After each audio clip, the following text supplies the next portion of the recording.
talk. This is the bit that I have rehearsed, so it will hopefully be slightly less hilarious. I am going to be talking about constraint programming with MiniZinc.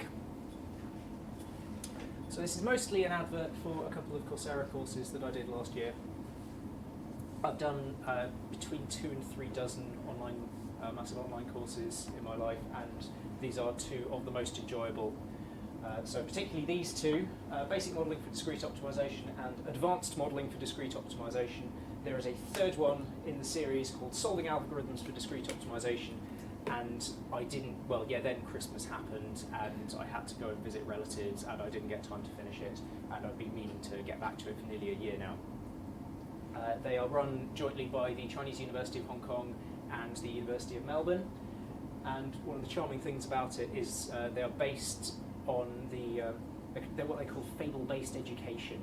So all of their examples are kind of drawn from the Chinese novel The Romance of the Three Kingdoms, which is a 14th, 15th century novel about the Wars of the Three Kingdoms, which happened around 200 AD. And it concerns, well, this guy is, I wrote his name down earlier, Zhang Fei, who is a general in the Eastern Han army who later joins the Northern Wu Kingdom, and his 2 oath brothers and the various adventures and battles they fight and get into. And this is the advisor of the stage. I have no idea who this is, but I imagine she's some other character in Romance of the Three Kingdoms. So each week they tell you some event from the novel, and they somehow kind of twist it to make it relevant to the course, and then you see the 2 instructors like pair programming on a constraint problem, and then they say, right, you now go away, solve some other event which is kind of loosely based on the novel, and it just makes the whole thing a lot more fun.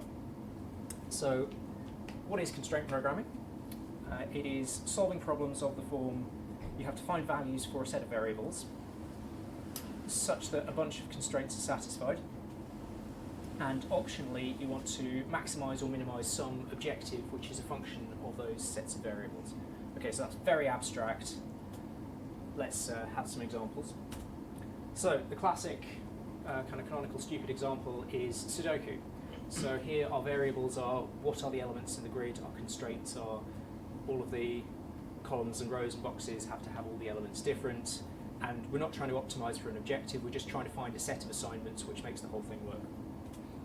Slightly more real world perhaps, scheduling tasks. So you have a bunch of tasks that need to be done, they need, maybe they need to be done on certain machines or by certain people at certain times. We have limited amounts of resources which constrain how much we can do simultaneously and what things we can do simultaneously, and we want to find the shortest example, the shortest kind of set of start times which make the whole thing work. So we can complete everything we need to do as quick as possible. Finding shortest routes. So yeah, like the travelling salesman problem is a classic example of this, where you have to visit all of the cities in a country and you want to minimise your total travel distance. Slightly more interesting, the travelling politician problem, where you have to visit one city out of each electoral district and minimise your total journey, but you don't care which city you visit as long as you visited one in each constituency. Finding the most profitable thing to make, classic example. You've got a bunch of resources, you can make them into various end products. You want to find out what's the thing that maximises our total revenue or our total profit. So just kind of think quickly about how you'd solve those. You maybe do some kind of backtracking thing. I don't know. Anyway, it's a little bit hard.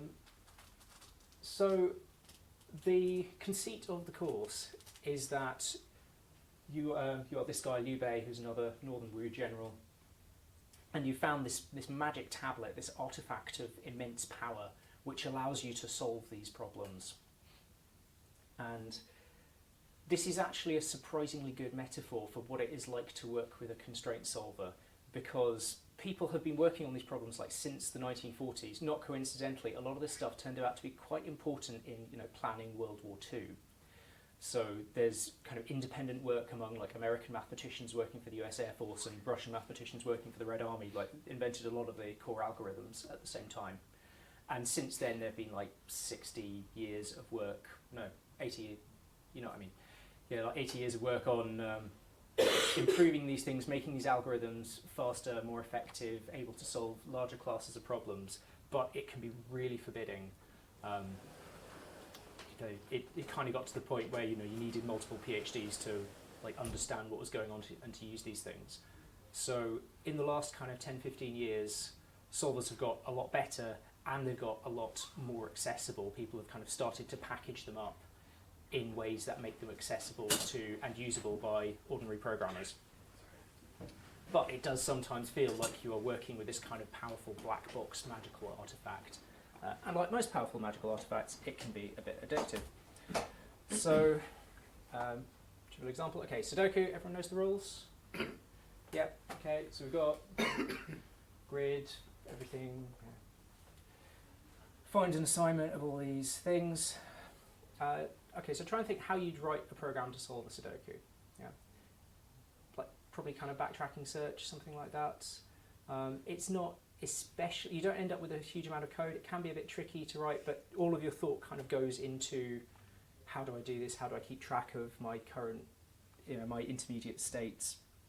Where do I go from here? So I'll show you the MiniZinc code to solve the Sudoku. That is it. So S is the size of the blocks, N is the size of the whole grid. We declare our variables, which are integers between 1 and n. It's an n by n two-dimensional array of them. And our constraints.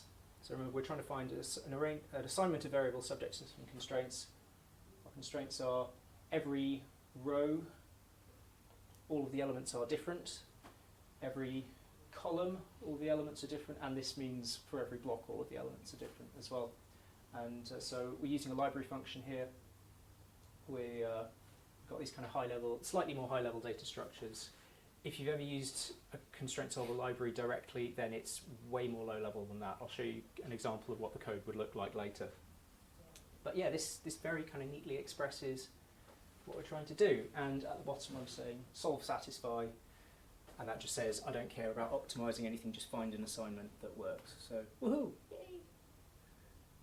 And that is the solution to that particular Sudoku, which I grabbed from the MiniZinc documentation. So, it's a bit annoying that we have to, or it's a bit annoying to have to change your source code every time you want to change the problem you're solving, because generally, like, the rules are more static than the data. Think about like a task scheduling thing, maybe your tasks that you have to do are going to change from day to day.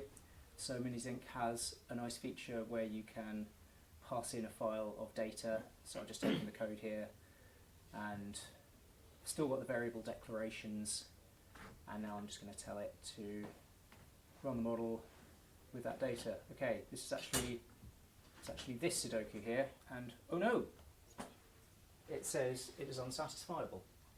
So it seems unlikely that Wikipedia would give an example of an unsatisfiable Sudoku on it. So let's just have a quick look at that. Yeah.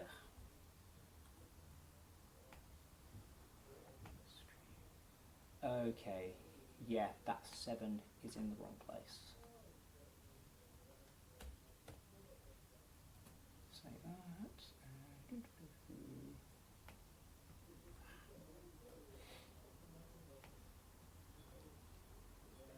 Computer's great. Yeah.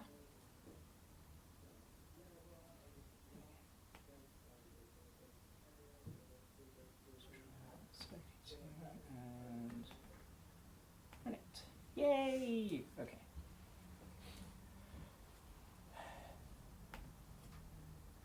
Yeah, scheduling jobs. This is another classic problem in this domain. Again, ripped this off from the Wikipedia, from the MiniZinc documentation. Here we have a very artificial one where a job is made up of a number of tasks. They have to be done in order. The nth task has to be done on machine number n, and that's constant for each task, but they do take different amounts of time.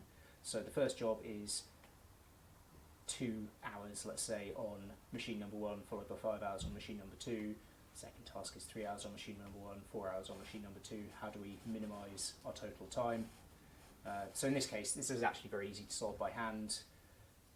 we want to get, essentially we have to start either that one or that one. If we do that one, then we can get going on the next one as well. But again, here we have our constraints are quite simple. In like normal programming, we tend to kind of represent things as objects, as collections of related data. It's more idiomatic in MiniZinc often to have like arrays of separate things, and they kind of link up by index, which is a bit difficult to get used to sometimes, but the libraries tend to be written that way. It kind of feels a bit Fortran-y sometimes. Also, another thing that makes it feel Fortran-y is the arrays tend to be one indexed. It's a bit strange. But okay, so we have an array of start times and an array of durations, and our first constraint is that start time plus end time of a particular task, that's the finish time, start time plus duration is finish time, and that has to be before the next task in that job starts. And then we constrain it to be end. So this is really what we're doing here, is defining the end of the job. So end is the thing we are going to minimize. And by minimizing it and having this constraint, we're forcing MiniZinc to find an assignment that minimizes the end time of all the individual jobs. Okay, so up here we have specified in the type of end that it has to be less than the sum of all the jobs run sequentially. It's a good idea to constrain our variables like that, because ultimately this is going to break down as a search problem. The tighter the constraints we can put on it in advance, and particularly in the type system, then the smaller the search space we have to work with. And then finally, we have this constraint that you can't use the nth machine for two jobs simultaneously, and this is using this predicate no overlap, which we define in code here. So yeah, another thing, you can define your own higher level predicates, you can define your own higher level functions. Makes life a lot easier. Okay, so yeah, we found the obvious trivial example. Slightly more advanced implementation of this, showing off some features. So we defined sets of integers here, so this allows us to kind of write slightly more abstract, slightly more kind of high level code, saying we have an array of each job and each task within that job has a duration, that kind of thing. And let's just split the constraints up into separate ones to make it a bit easier. This is equivalent to two tasks ANDed together, to two constraints ANDed together. So MiniZinc uses that notation for AND, which is the common notation in mathematical logic. And we have an OR. OR is upside down that. Okay, so let's just run that. Okay. So we can either, for something where we've left the parameters unspecified, we can either type them in at runtime, or more likely we can provide a thing, and that's the same one. Okay, so that's, as I say, a trivial example, but let's, I'm sure I did that. Here we go. No. Let's take a slightly larger example here.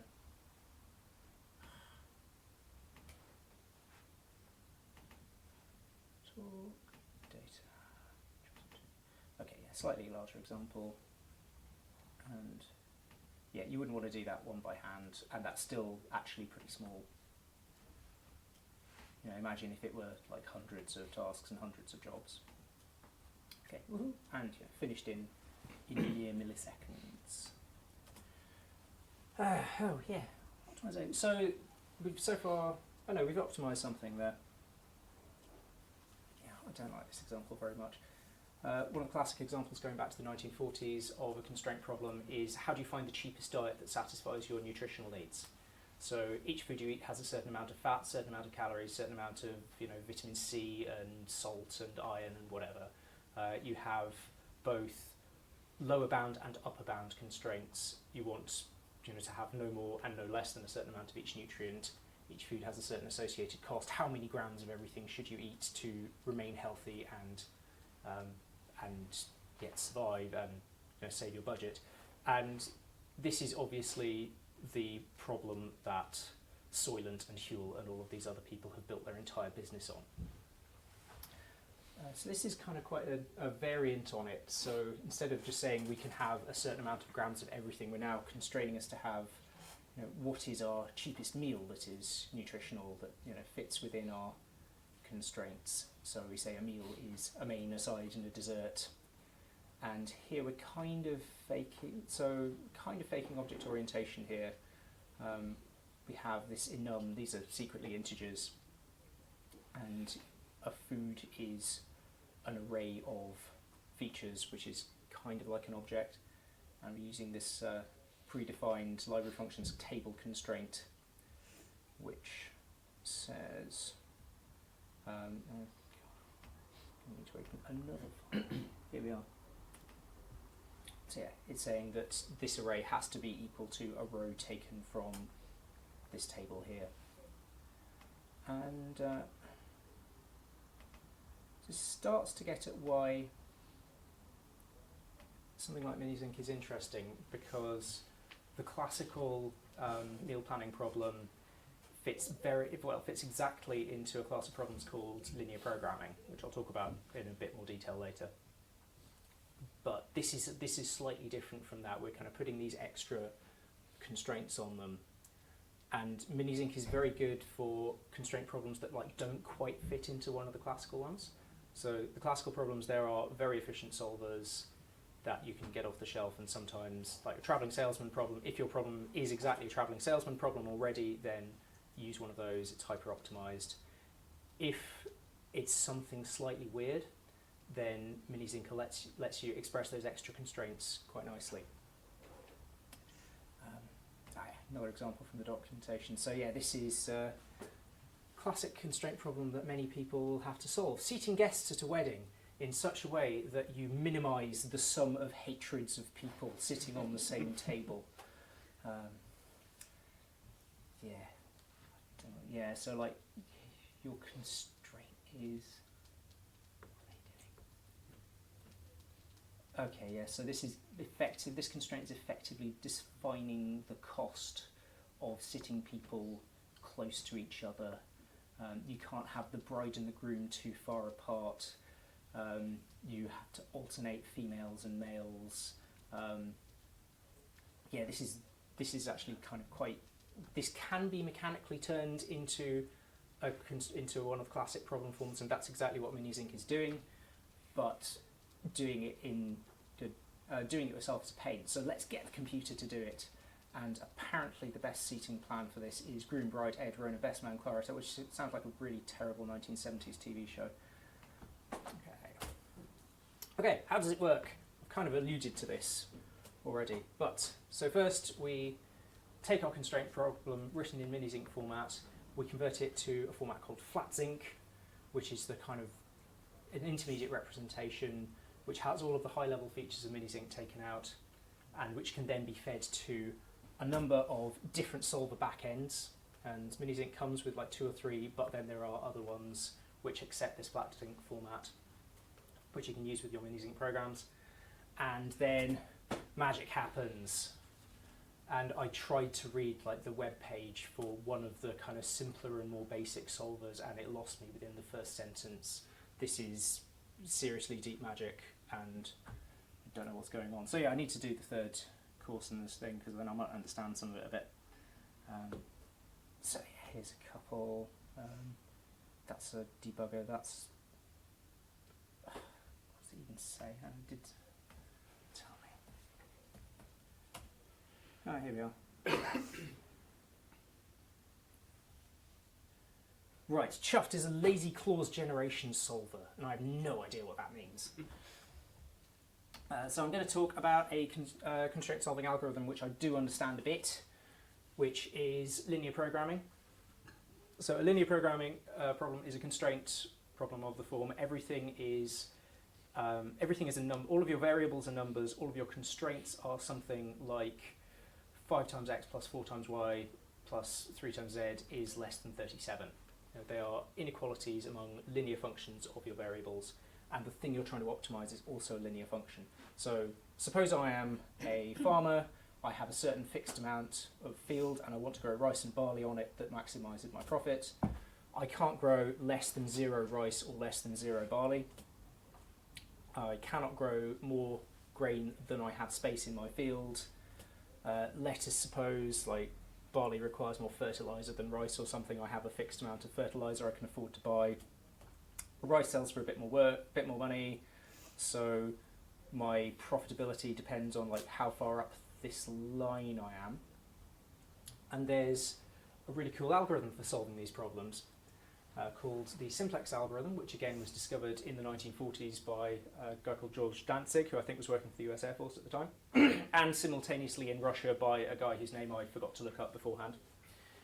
And it's, you start from a point and then you keep moving to the vertices of, you keep moving along edges of this, this polytope here to the next vertex, and as long as your objective keeps improving, move to the next vertex, and in this case we're going to get to here, and then we stop, and that's our optimum. So that's great if everything is a floating point number, but now, if some of our variables are required to be integers, then we're in a problem, because this is probably not an integer point. So now we have to do like a local search around this, and there are, you know, this is where the cleverness starts. You can kind of do branch and bound searching, you can do all sorts of, you know, clever stuff to find the integer programming solution. And that is an NP-complete problem. And it's equivalent to travelling salesman and SAT solving and all these other things. Okay, what are the problems with expressing your, with using constraint programming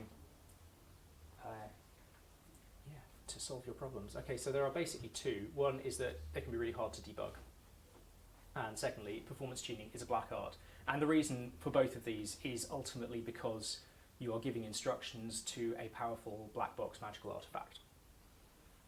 So debugging, I mean, there's a few things you can do. You can, if you know of a solution that's maybe not a very good one, then you add that as an explicit constraint. You say, okay, my answer is this, it's this constraint. And then if it still says unsatisfiable, you know something, you know your program is wrong. So comment out constraints until it says, yes, that is a good solution. And then you know which constraint is wrong, and then do something, you know, focus on that. There are trace and assert statements in the MiniZinc language. Unfortunately, these only get you to these only work for the compile to flat sync stage. I was going to show you a example of flat sync actually. So let me just open that recently.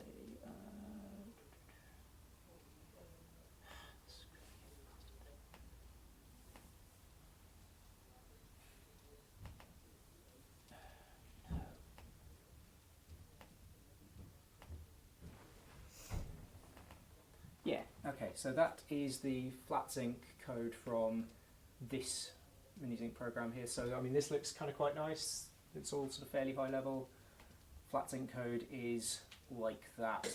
Everything's kind of been flattened, removed all the loops, introduced all these intermediate variables. So if you were calling a solver engine like directly from your code, you kind of have to do this compilation yourself pretty much.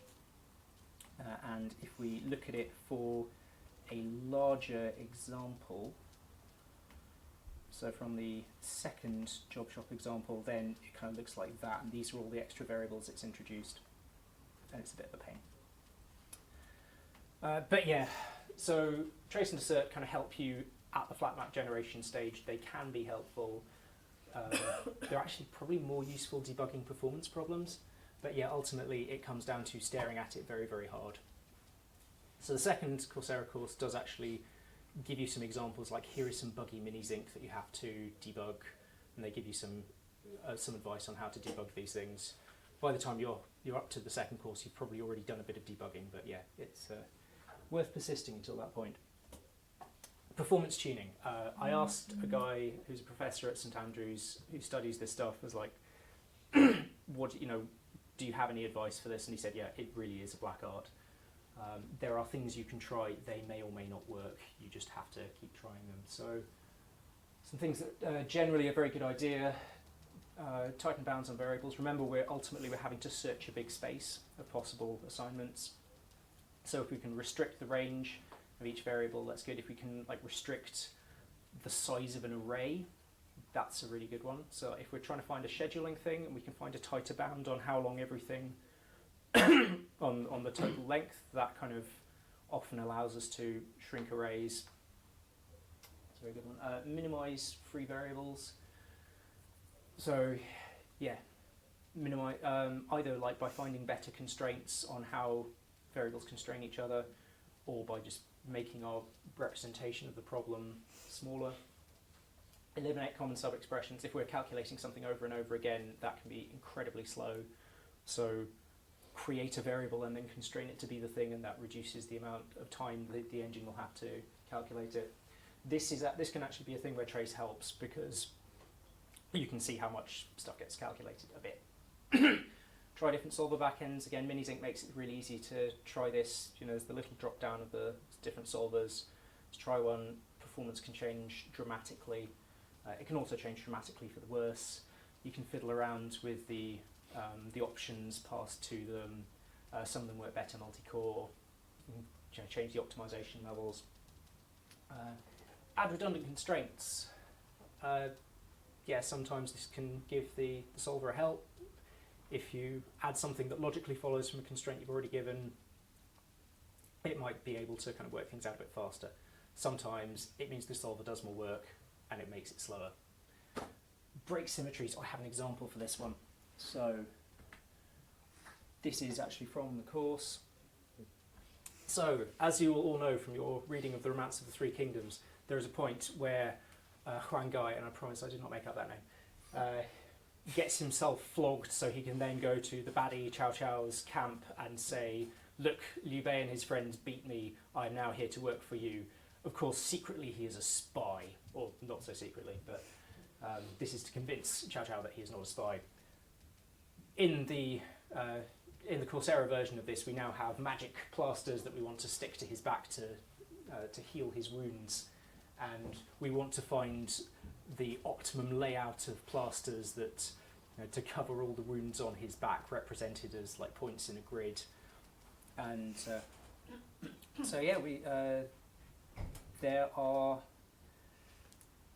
can use different plasters. They have different sizes. We can rotate them or not.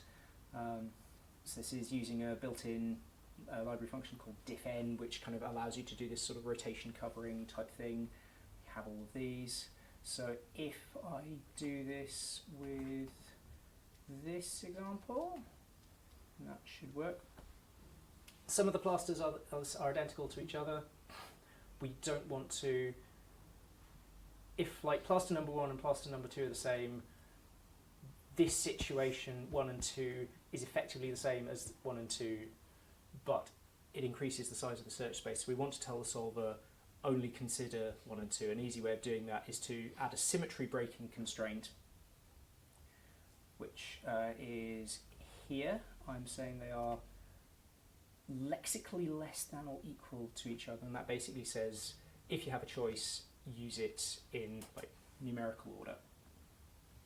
So let's try commenting that one out. And what happens here? Run all of this data. Okay, so an interesting point about this is it's giving us all its kind of intermediate best solutions so far.